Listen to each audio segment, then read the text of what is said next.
No, it wasn't good for all four quarters, but what a finish. Here's what we learned from the Miami Hurricanes' 53-31 victory against Duke.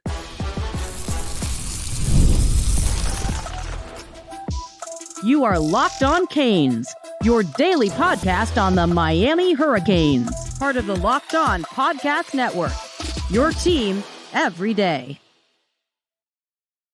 Yet another victory Sunday. I am Alex Dono, University of Miami alumnus, co-host of Locked On ACC, and writer for Canes County at Rivals. And thank you so much to the everydayers for making Locked On Canes your first listen and your first watch today. We're available free wherever you get your podcasts. We're free on YouTube. We're part of the Locked On Podcast Network, your team every day. Today's episode is brought to you by FanDuel. You could start the season with the big return on FanDuel. New customers get to place a $5 bet, and you'll get started with $150 in bonus bets if you win your first $5 bet. Visit FanDuel.com to get started. We're going to break down the changing ACC Championship picture because there were a handful of impactful games, including Miami's win against Duke. But it wasn't just that. The ACC Championship game picture is starting to come into focus now with 3 regular season games left for Miami and most others. We will talk about the biggest issues for Miami's defense because obviously they were not consistently good on Saturday, but we'll break down what we learned from Miami's 53-31 win against the Duke Blue Devils. There And he is. Bruce Warner, the truth teller, is here. It's a Truth Teller Sunday. It's a suck-up Sunday. That's what it is. And Bruce, I got to say, and I've got still, I said it last week, I still feel this way. I have no ill will towards Manny Diaz, and he said some really classy things after the game, which I appreciate. He was very happy for Xavier Restrepo, who, of course, he recruited at Miami, was very complimentary of Miami's team and Miami's talent. But I'm so relieved we beat Diaz because, Bruce, I don't want to be a Miami fan on social media and somebody who does a show like this. I hear from hundreds of Miami fans every day. I didn't want to be here if Miami lost to Duke and lost to Manny Diaz. That would not have been fun for me. Well, and the games we've gone through the last several weeks, except maybe Florida State, have been just, it turns your stomach sometimes. And yesterday we're up 14-0, and I'm texting you, this is blowout city. And the next thing you know, they scored 28 out of the next 31 points, 28-3. Again, how does this happen? How did Cal jump out to a 25-point lead? How do these things happen? But they are. And then yet, here goes the guy on the white horse. I don't know whether it's Batman, Superman, Spider-Man, whoever, whatever. But Cam Ward, wow. 5 touchdowns, 400 yards passing. And it was not even sharp in the first quarter. He was throwing the ball all over the place. And in the second quarter, it was really tough for we went into halftime. At halftime, Malik Murphy was outplaying Cam Ward. But then in the second half, Cam Ward turned back into Cam Ward, and Malik Murphy turned into Tyler Van Dyke. That's basically what happened in the second half. But here's something, Bruce, and I know we're going to talk about the good and the bad. Now, it's mostly good when you're 9-0. You're the only undefeated team left in the ACC. You're one of 2 undefeated teams left in the country. Right. The only unbeaten teams right now are the team that Mario Cristobal built and the team that Mario Cristobal is currently building. Those are the only 2 undefeated teams in America right now. But here's another positive, Bruce. And I know when we get to the negatives later on, people are going to focus. You're going to keep hearing this. People will focus on Miami's defensive struggles. And I get it. Every ACC opponent except for Florida State, because God, they're awful.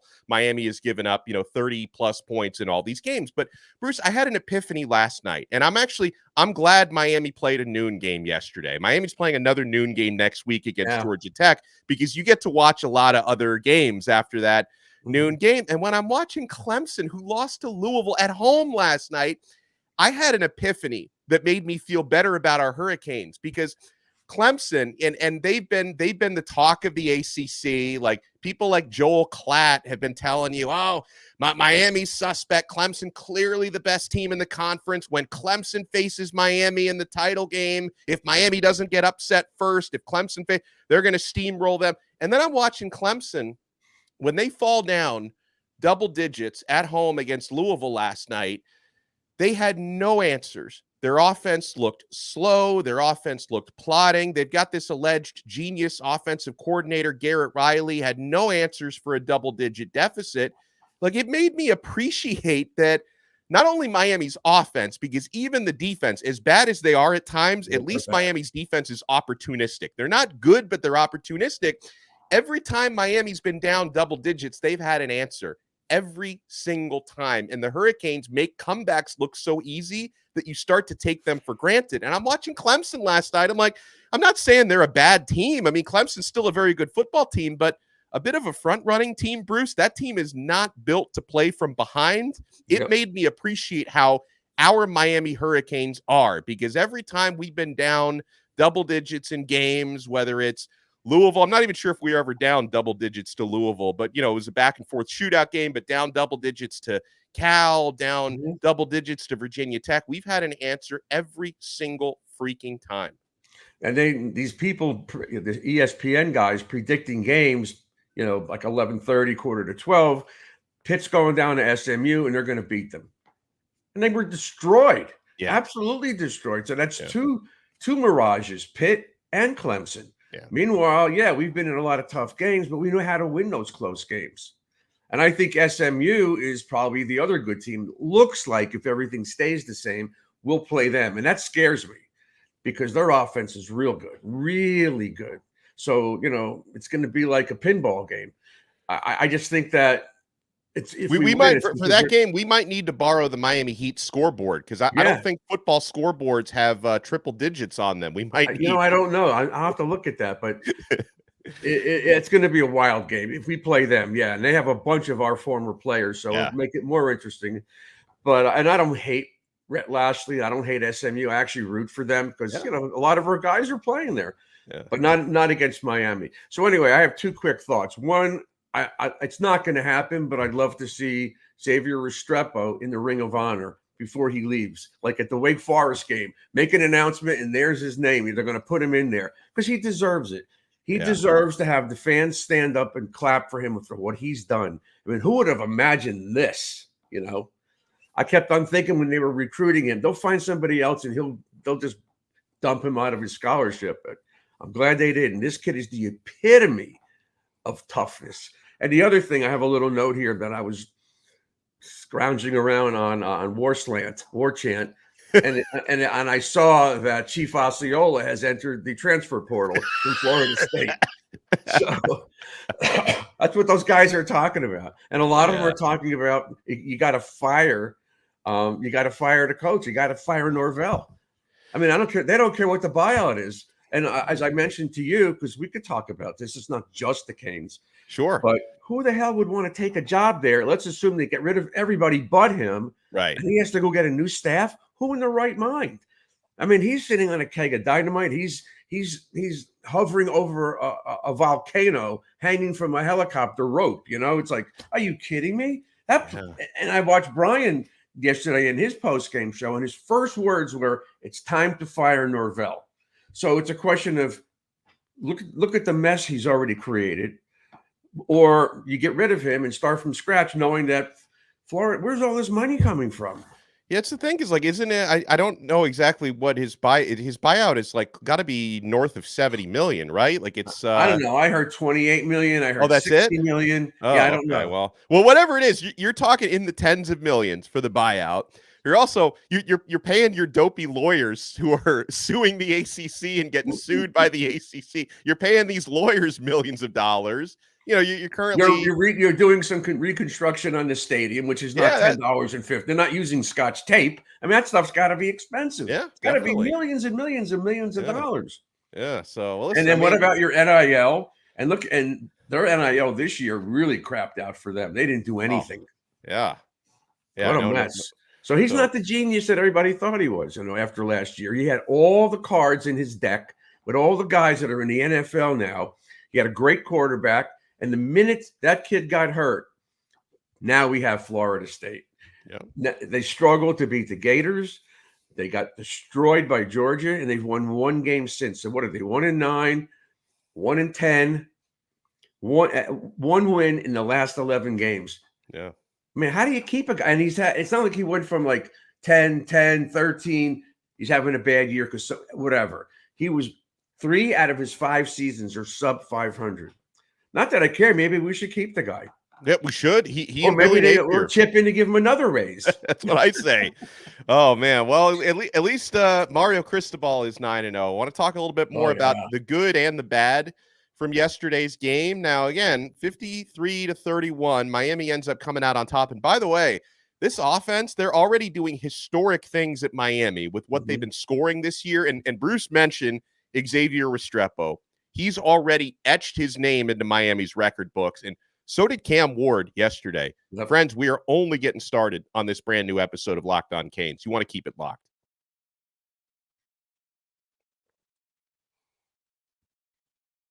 You already know I'm only getting started with FanDuel. I mean, guys, Miami covered that spread yesterday.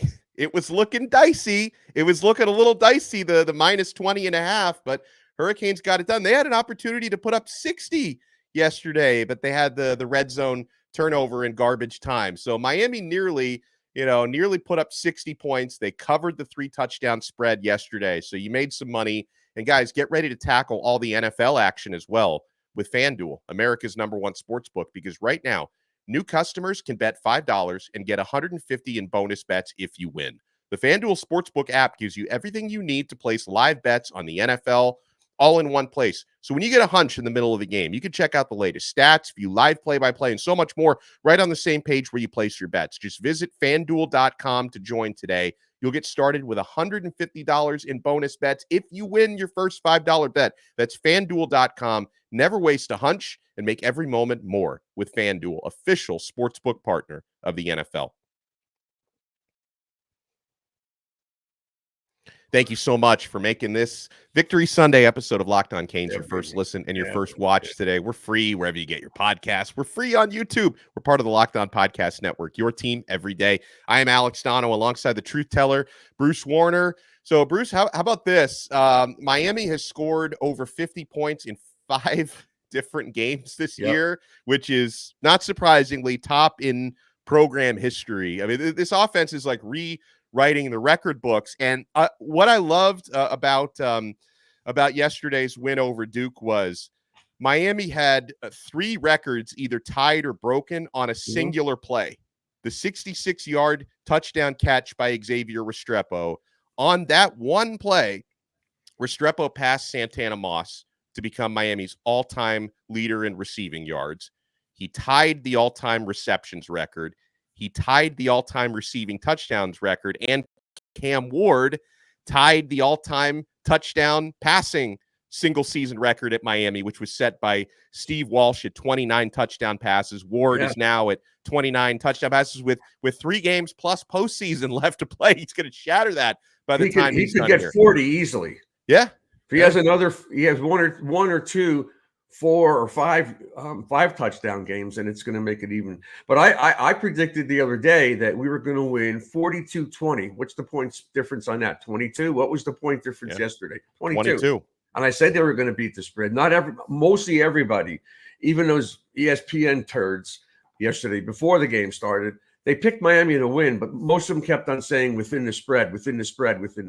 I said that as well. Yeah, I know most people would have, but as I said months ago, and I'll keep repeating this, and that should be my new nickname, who's going to stop this offense? And I've been right. Not that I know everything, but when we were down there, I was down there a couple of times, actually. I didn't tell you all of it, but I just watched this, and I kept on saying, who's going to stop this?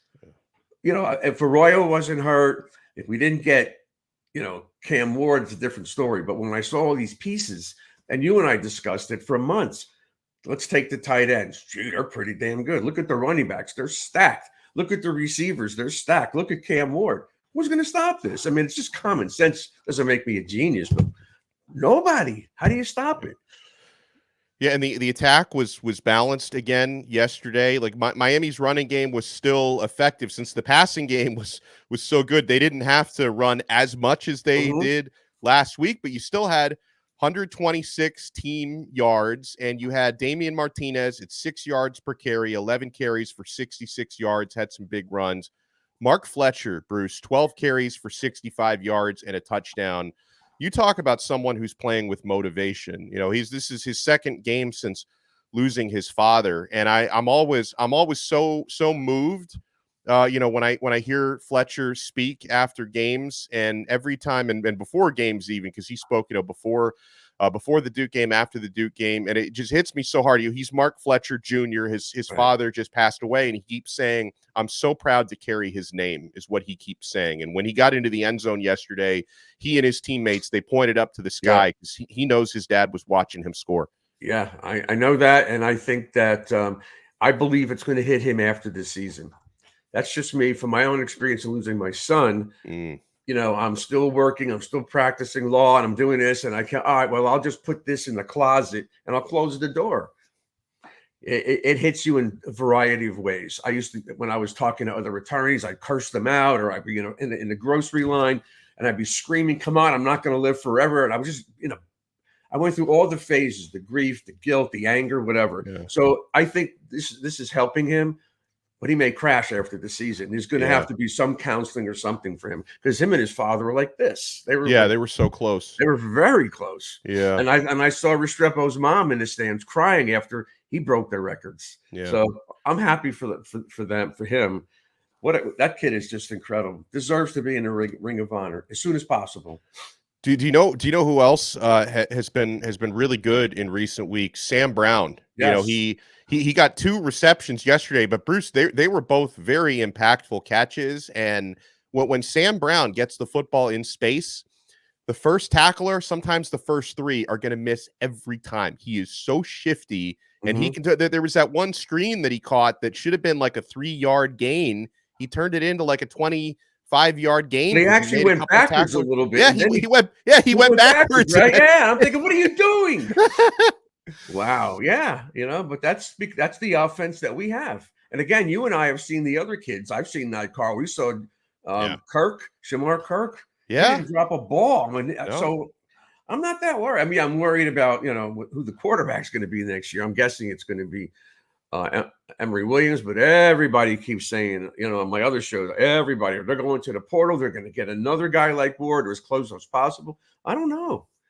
I don't know. They're going to evaluate. Like I would be foolish to try to guess right now who's going to be the starting quarterback next year, because Bruce, they're going to explore all of that, and it's going to depend on which starting quarterback elsewhere may become available. But I don't think that they would have any issue whatsoever with anointing Emory Williams for next year. Obviously, like there's no replacing Cam Ward. Like the guy is generational, right? But I know some of our fans are like, that Emory guy, he can't play. Watch out, that dude has developed a lot. Okay, so don't think that he's chopped liver or anything like that. But again, it's so far ahead of now. I don't think Miami knows who it's going to be. All right, so let's talk about the defense. And of course, is this where we talk about the bad? Yeah. Well, can we talk about the good first on defense before ahead. we talk about the bad? Because they made some good plays. OJ Frederick, Bruce, he played consistently well. 78.2 coverage grade, which was the highest on the team from Pro Football Focus. He allowed 0 receptions on 5 targets, and Frederick had an interception, and especially the big return after the interception, because that put Miami in scoring position, or just about in scoring position. I thought that was the game-changing play. That was the turning point. Miami was down 28-25 at that time. And at that time, we're all thinking, can we stop Duke's offense? Right? Like, is Duke just going to keep scoring? And then Frederick gets that interception. And then, I give some credit to Miami's D, and this is not someone's going to take this out of context and be like, this Dono guy thinks Miami's defense is good. I don't think they're good, but I think they're opportunistic, Bruce, because here's what happened at the end of that game. In the fourth quarter, when Miami's defense was needed most, they forced 2 3-and-outs and 2 turnovers to finish the game. Miami held the Blue Devils to 51 fourth quarter yards. So I get as frustrated as anybody when I see how they can look so hapless on certain possessions, like that first Duke touchdown drive to cut it to 14-7. 4 plays, 83 yards. Like the defense was on vacation. You had that last Duke possession of the second quarter. Miami had 4 penalties for 45 yards on that 75-yard Duke touchdown drive. So I'm not saying the defense is good, but I will give them credit for being opportunistic, and certain players are playing well. Zaquan Patterson had Miami's highest defensive Pro Football Focus grade, 82.2. He gave up zero catches in the game, had a couple of big hits in the game. That dude needs to play more. Big hits in the game. Yeah, he had some big hits. You know, I think if after 9 games, we could look at this, if we can, from outside looking in. And what I've noticed is that Miami's offense is so good, and the pressure on the other team is so great that they have to be perfect or almost perfect. Yeah. Miami doesn't have to be perfect. They have Cam Ward. Right. But the other teams can't do some of these things, like those 2 picks and the one where he threw that pick where he didn't even see he didn't see him, and he was there. He caught the ball. So those are the things that in the Louisville game, in the South Florida game, they were close for a while, in the Virginia Tech game, who lost yesterday pretty badly. But they can't make mistakes and beat Miami. And I think that plays into this. They have to be almost perfect. You know, let me say this, Bruce, because I know the easy target when people are dissecting Miami's defenses, they're going to look at, wow, like how porous is that secondary? I'll tell you what I'm more concerned about. I know it because I told you this. This is my point, right? I mean, I think we both came. I'll give you partial credit. I came to this point as well. I'm concerned right now at Miami's vaunted defensive line. Yep. They've not made, and because like we all knew coming into the year that the defensive backfield could be a problem. We all knew that, right? But we also knew Miami's defensive line might be so good they might be able to mask the issues in the back end. Well, you know, Miami's D-line, who's been really good at times this year, not been good lately, Bruce. They only produced 1 sack in that game against Duke. And that was basically in garbage time when they finally got a sack. Like they have not been producing nearly as much pressure. I'll give you full credit for this point because you brought this up last week, that they're not finishing sacks in the backfield. Right, and so they're like, at least our D-line should be bailing out our defensive backs, and they haven't been. They haven't been, and I don't know what the answer is. They're all still playing. It's not like they have third stringers in there. Right. But I don't know. I don't know the answer. I see so many missed tackles by Malinois. It's not even funny anymore. It's kind of sad. I just look at him at the linebacker position. I think he guesses. You know, if he's going to blitz, I've seen him blitz. Sometimes I've seen him sit back, second, 2, then he takes off for a blitz or something. Right. And on coverage, he got beat deep down the field. I mean, these guys are making great catches. That was a hell of a throw, too, on a lot of those bombs. They made some wild catch. That one-handed catch, holy smokes. That was a great play. But I don't think anything's going to change. We have to just keep working and hope for the best. They're not going to start picking balls off anymore. But the D-line has to help. I told you that, yeah. Well, and I'll give the team credit because one of my keys heading into the game against Duke was to win the turnover margin against the top takeaway forcing team in the country. Miami did that. They were plus 2 in the turnover margin. All right, so when we come back, folks, we gotta have a big picture conversation about what the ACC championship picture looks like, and also a lesson on not taking anything for granted. Because yes, I know Miami's going to be favored in their next 3 games, and if they win out, they're going to be in the ACC championship game. But I'm not looking ahead. You try to go 1-0 every week. You've got Georgia Tech at noon coming up this weekend. You've got a bye week, and then you've got Wake Forest, and then you've got Syracuse on the road, who, you know, bounced back with a comeback overtime win against Virginia Tech yesterday. But we will tell you what the ACC title picture looks like right now and where Miami sits in that. You want to keep it locked right here, my friends. We're not done yet on this brand new episode of Locked On Canes. And I'm not done yet with 5 Hour Energy. That's what got me through a long day and a long night yesterday. Our friends over at 5 Hour Energy know that being a passionate football fan isn't just a hobby. It's a way of life. It takes a lot of energy to power through all the all-day tailgates, the touchdown celebrations, or an agonizing second overtime, which is why they've created the Stan the Fan 5 Hour Energy shot with a special flavor called Fan Fuel. The energy shot made just for super fans like us, the fans who are first in the parking lot and who are last to leave. We see you. You know what gave me a bit of fan fuel this week? Watching Cam Ward throw 5 touchdowns. I love that first one he threw where it did get tipped by the Duke safety right to Xavier Restrepo. Watching Restrepo score that record-breaking touchdown. 5 Hour Energy knows that no matter what team you root for, being a fan requires heart, soul, and a whole lot of energy. Whether you're prepping for a big tailgate or ironing out your jersey, your game day to-do list is always a mile long. That's why the limited edition Stan the Fan 5-hour energy shot is here to help keep you fueled throughout the season. What's your fan fuel this week? Whatever it is, do it with a 5-hour energy. Available at 5hourenergy.com and shipped nationwide.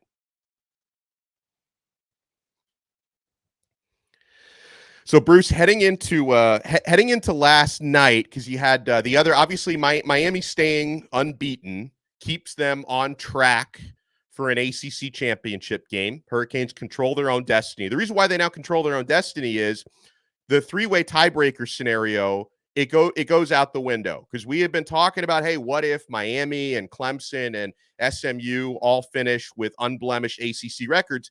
It would come down to the tiebreaker of opponent winning percentage. Well, I didn't expect Clemson to lose last night. Obviously, when SMU went up against Pitt, you knew somebody's O had to go in the ACC. Right. SMU ends up blowing Pitt out. I think it actually would have been better for Miami if Pitt had won, but since Clemson lost, that becomes irrelevant. So now Miami and SMU, if they both keep winning, are on a collision course for December. I think it's December 7th, I want to say. I know it's the first Saturday of December is when the ACC Championship game is. Pearl Harbor Day. So, so Pitt, they were a mirage, I guess. Yeah.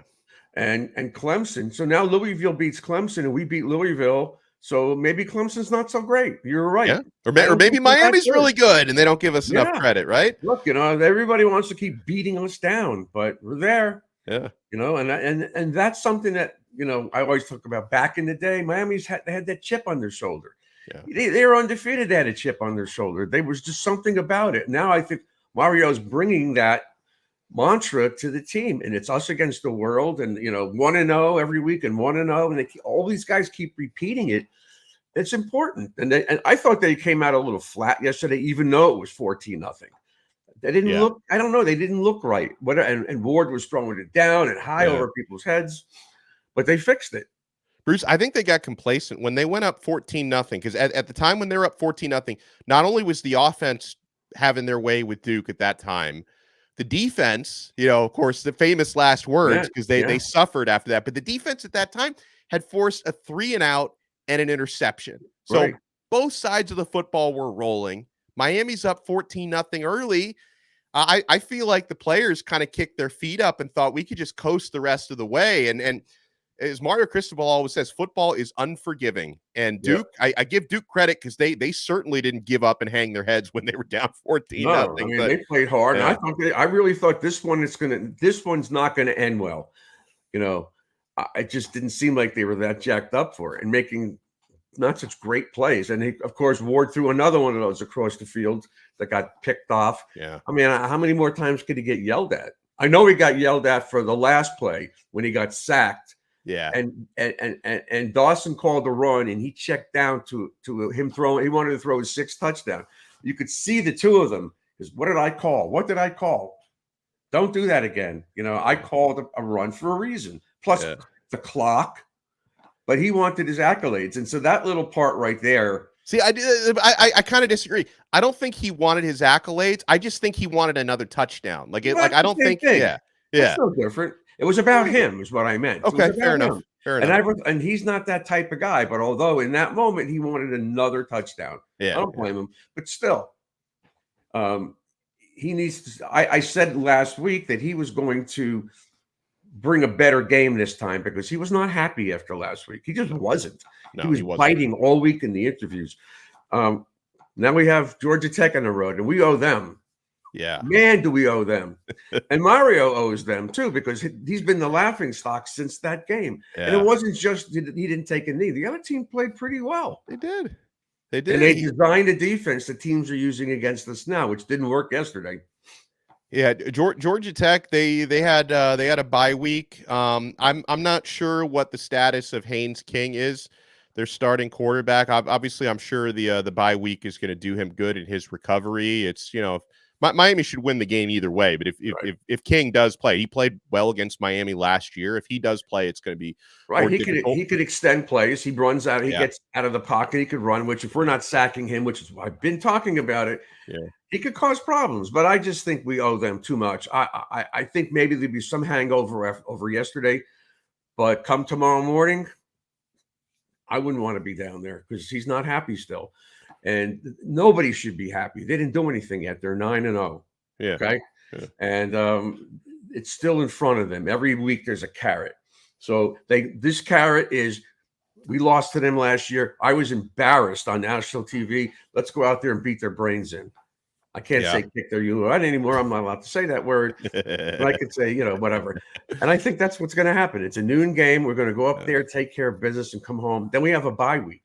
That bye week is going to, I'm sure they're going to be working on a lot of little things that have been going wrong in preparation for being in that tournament because we are going to be in the playoffs. Yeah, no, absolutely. I want to throw a few more shout outs to players who did well. Obviously, if you're tuning in late, we certainly shouted out Cam Ward, who finishes the game with 400 passing yards and 5 touchdowns, made some big time throws. I mean, the throw to Jacoby George, a couple of the throws to Restrepo, the throw he made to Riley Williams. I know that drive didn't end in points. It ended in that fumble late in the game. And by the way, shout out to Riley Williams.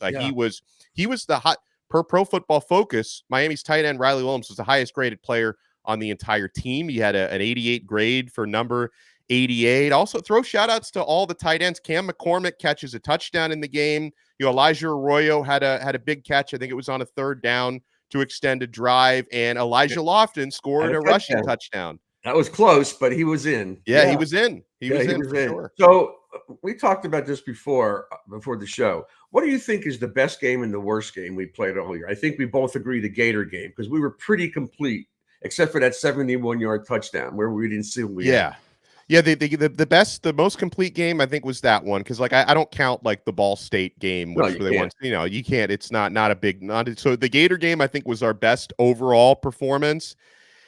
I would say probably the Cal game probably the worst because Cal, the truth has been told by their results on they've had a lot of close losses, Cal, but that team can't finish games. Miami should have done much better. And I would say probably the Cal game. Yeah, I agree. I don't think the Louisville game because they hardly ever led. We were winning and getting ahead, and they kept on scoring. Yeah. I would say, I say the Cal game. We were down 35-10. Yeah. Wow, that was bad. And even in the end, it was bad. Yeah, the A&M game. Yeah. I mean, the Virginia Tech game. That was another one of those nail biters. And it came down to the last play. Yeah. But I think the Cal game was the worst. It just was. Yeah. In every aspect, starting 10:30 our time. Oh, man. That was a tough one for us. Start that late. Tough for you and me. I'm going to be on Tuesday. Yeah, Truth Teller Tuesday. Okay, Truth Teller Tuesday. And I'm still working on getting either Clinton Portis. I don't think I'm going to get Uncle Luke until after the season, and I have a bunch of other guys I can get. I could get Greg Mark. I talked to these guys the other day. They want to be on the show. I love it. I love it. Well, we appreciate the support. Y'all, I'll spend more episodes of Locked On Canes this week. Obviously, we're here for you every single day. We'll talk more about this Duke victory. And what Mario Cristobal and his coordinators are both going to be speaking on Monday, and we'll start looking ahead to Georgia Tech as well. Huge shout out and thank you to the Truth Teller. Thank you to you guys for watching and listening to Locked On Canes. If you listen to the audio version, which I highly recommend, you can take us with you wherever you go. Make sure you subscribe on Apple Podcasts, Spotify, wherever you get your pods. And if you watch the video version on YouTube, smash that like button and subscribe. We recently surpassed 18,000 subscribers. We appreciate it. Thank you guys so much. We'll talk to you again tomorrow on another episode of Locked On Canes. We are part of the awesome Locked On Podcast Network, your team every day.